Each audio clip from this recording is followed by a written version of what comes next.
వైభవంగా వెంకన్నకు లక్షతులసి పూజ.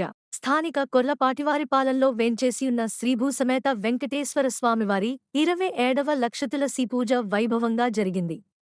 ఆలయ ప్రాంగణంలో స్వామివారికి వైఖానసాగమ ప్రకారం ఆలయ ప్రధానార్చకులు పాణింగిపల్లి నరసింహాచార్యులు పర్యవేక్షణలో కపిలేశ్వరపురం వాస్తవ్యులు రాష్ట్ర ప్రభుత్వ ఉగాదవార్డు గ్రహీత వైఖానస శిరోమణి సహస్రాధిక ప్రతిష్టాపనాచార్యులు పెద్దింటి వెంకటలక్ష్మీ నరసింహాచార్యులు బ్రహ్మత్వంతో రమణ శిష్యబృందం వైఖానసాగమోక్త ప్రకారం లక్షతులసి పూజ నిర్వహించారు.